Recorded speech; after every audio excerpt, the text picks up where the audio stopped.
خب اگه دنبال یه سلاح مخفی واقعی برای آزمون وکالت هستین، باید بگم که جای درستی اومدین. امروز میخوایم بریم سراغ یه مبحثی که راستشو بخواین خیلیا دست کمش میگیرن، ولی دقیقاً همین موضوع میتونه برگ برنده شما توی آزمون باشه. یعنی چی؟ یعنی صالحیت. ببینید هممون دنبال اون مبحثی هستیم که مثل یه جور میانبر عمل کنه، نه؟ یه مبحث کلیدی که به تنهایی بتونه تراز ما رو حسابی جابجا کنه. امروز قراره دقیقاً همون آس کار رو با هم پیدا کنیم. و نکته جالبش اینجاست که این برگ برنده قشنگ جلوی چشم همه است، ولی خب خیلیا خیلی ساده از کنارش رد میشن. و این دقیقاً همون فرصتیه که شما باید ازش استفاده کنید تا از رقابات جلو بزنید. این فقط حرف من نیستا، آمار داره اینو بهمون میگه. بر اساس یه تحلیل دقیق از آزمون‌های سالهای اخیر، یه نگاه به این جدول بندازین، ببینید چه مبحثی تو صدره. بله، صلاحیت در آیین دادرسی کیفری. اینجا واقعاً یه معدن طلاست برای کسب نمره. این عدد رو خوب به خاطرتون بسپارید. 96. تسلط پیدا کردن فقط روی همین یک مبحث میتونه به تنهایی رتبه و تراز نهایی شما رو، یعنی میگم به شکل چشمگیری تغییر بده. پس با تمام تمرکزتون همراه من باشید.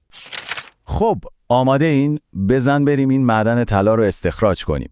اول از همه با 2 تا ستون اصلی صلاحیت آشنا میشیم. صلاحیت ذاتی و صلاحیت محلی. صلاحیت ذاتی خیلی ساده به این سوال جواب میده: چه نوع دادگاهی باید به این پرونده رسیدگی کنه؟ اینجوری بهش فکر کنید که هر جرمی یه قفل خاص خودشو داره و ما باید کلید درستش رو پیدا کنیم. مثلا نمیشه که با کلید دادگاه انقلاب قفل یه پرونده سرقت ساده رو باز کرد، درسته؟ پس اینجا ما فقط دنبال نوع دادگاه میگردیم. اینا بازیگرای اصلی ما تو زمین صلاحیت ذاتی هستن. ببینید جرایم سنگین مثل قتل عمد میره دادگاه کیفری 1. جرایم علیه امنیت ملی خب معلومه اون کار دادگاه انقلابه و تقریبا هر جرم دیگه‌ای که فکرشو بکنید، مثلا کلاهبرداری یا خیانت در امانت، میره کجا؟ میره دادگاه کیفری 2 که دادگاه عمومی ما حساب میشه. نظامی و اطفال هم که خب اسمشون روشونه و تکلیفشون کاملا روشنه. خیلی خوب، حالا که نوع دادگاه رو پیدا کردیم میرسیم به سوال بعدی: کجا؟ صلاحیت محلی دقیقاً همینه، یعنی پرونده باید تو دادگاه کدوم شهر یا کدوم حوزه قضایی رسیدگی بشه. یادتون باشه اصل کلی اینه که دادگاه محل وقوع جرم صلاحیت رسیدگی داره. و این دقیقاً همون جاییه که خیلی از داوطلب‌ها گیج میشن، ولی ببینید چقدر ساده است. ذاتی یعنی چه نوع دادگاهی؟ کیفری 1 یا 2، انقلاب. اما محلی یعنی دادگاه کدوم شهر؟ تهران یا شیراز؟ یکی به ماهیت و جنس جرم کار داره، اون یکی به جغرافیای جرم. تمام. خب تا اینجا قواعد اصلی رو یاد گرفتیم: چه نوع دادگاه و کجا. اما میدونید که حقوق همیشه یه سری استثناءات جذاب هم داره. حالا بیایید بریم سراغ موقعیت‌هایی که این قواعد رو یکم به چالش میکشن، یعنی احاله و صلاحیت شخصی. احاله رو میتونیم یه جور تغییر محل دادرسی قانونی در نظر بگیریم. یعنی چی؟ یعنی وقتی رسیدگی به یه پرونده تو محل اصلیش ممکنه عدالت یا نظم عمومی رو به خطر بندازه، پرونده رو میفرستن یه جای دیگه تا همه چیز کاملاً بی‌طرفانه و درست پیش بره. پس اصل ماجرا اینه: سیستم قضایی یه ابزاری تو دستش داره که اگه حس کنه خطر جانبداری یا ناآرامی عمومی وجود داره، میتونه پرونده رو به یه محل امن‌تر و بی‌طرف‌تر منتقل کنه. به همین سادگی. خب این یکی دیگه واقعا خاصه. برای یه سری از مقامات عالی رتبه اینکه چه کسی هستن تعیین میکنه که پروندهشون کجا رسیدگی بشه، که معمولاً هم دادگاهی تهرانه. اینجا دیگه شخصیت و مقام متهم از محل وقوع جرم مهمتر میشه.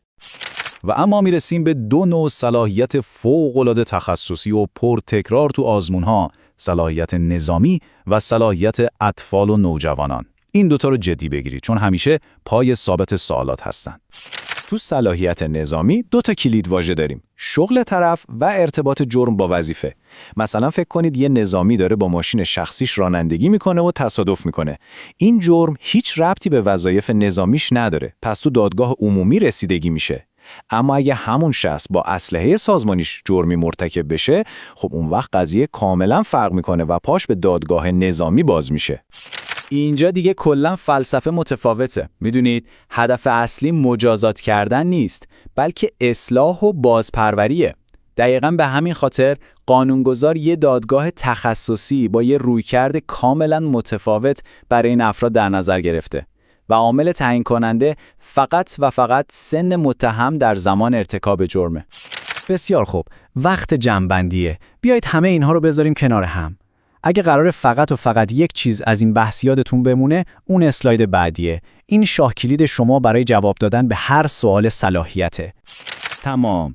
کل مبحث توی یک نگاه خلاصه شده. جدی میگم، همین الان اینجا توقف کنید و یه اسکرین شات از این جدول بگیرید.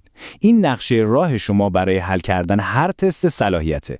کافیه این 6 تا سوال کلیدی رو از خودتون بپرسید تا هیچ نکته‌ای از دستتون در نره. خب، امیدوارم این تحلیل حسابی بهتون کمک کرده باشه تا این مبحث فوق‌العاده مهم رو به جعبه ابزارتون برای آزمون اضافه کنید. حالا آماده این که مبحث پرتکرار بعدی رو هم با هم دیگه بتره کنیم؟ پس حتما ما رو دنبال کنید تا تحلیل‌های بعدی رو از دست ندین. براتون آرزوی موفقیت می‌کنم.